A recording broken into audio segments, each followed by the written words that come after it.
রক্ত পাওয়া কতটা কঠিন তা কলকাতায় থেকে বুঝতে পারি, নিজে রক্ত দিয়ে জানালেন রচনা বন্দ্যোপাধ্যায়।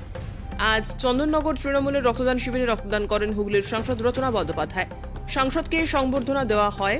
মঞ্চে উপস্থিত ছিলেন মন্ত্রী চন্দননগরের বিধায়ক ইন্দ্রনীল সেন, চন্দননগরের মেয়র রাম চক্রবর্তী সহ বহু বিশিষ্ট ব্যক্তিবর্গ। মঞ্চে বক্তব্য রাখতে গিয়ে রচনা বন্দ্যোপাধ্যায় বলেন, রক্তদান শিবিরের যে আয়োজন করা হয়েছে তা একটা ভীষণ ভালো প্রয়াস। কারণ আমরা জানি একটা মানুষ অসুস্থ হলে আজকের দিনে রক্ত পাওয়া কতটা দুষ্কর। আমার নিজের লোক দিয়ে আমি বুঝতে পারি, সারা রাত গাড়ি নিয়ে দৌড়ালেও রক্ত পাওয়া যায় না।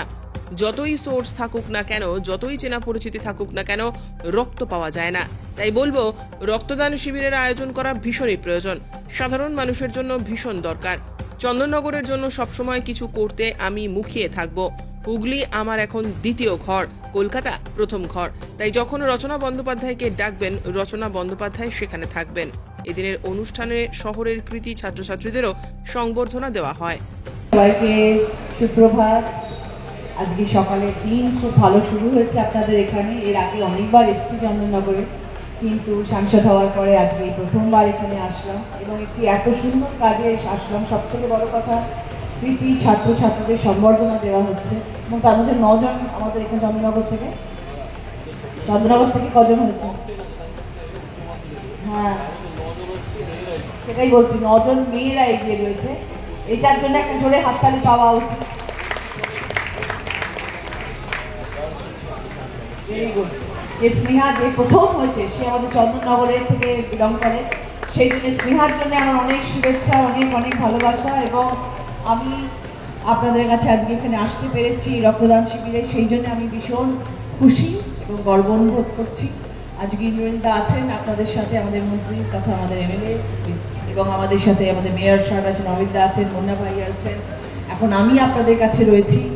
সবাই মিলে আমরা সব সময় এটাই আপনাদের কাছে বলে যাচ্ছি যে সুন্দর চন্দননগর উপহার দেবো আপনাদের সবাইকে। আপনাদের আগামী দিনে যাতে কখনো কারোর কোনো রকম অসুবিধা না হয়, তার জন্য আমরা সব সময় মুখিয়ে থাকবো এবং চেষ্টা করব সাধারণ মানুষ, চন্দননগরের মানুষ যেন সব সময় ভালো থাকে, কোনো রকম অসুবিধার মধ্যে যাতে তারা না পড়ে।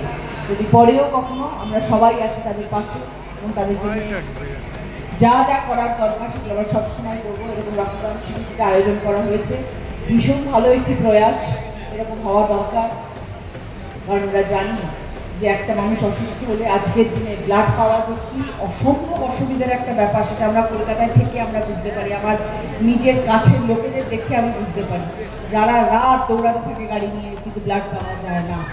যতই সোর্স থাকুক না কেন, যতই চেনা পরিচিত থাকুক না কেন, কিন্তু ব্লাড পাওয়া যায় না। তো সেই জন্য এরকম ধরনের রক্তদান শিবিরে আয়োজন করা ভীষণ প্রয়োজন, সাধারণ মানুষের পাশে দাঁড়ানোর জন্য ভীষণ প্রয়োজন।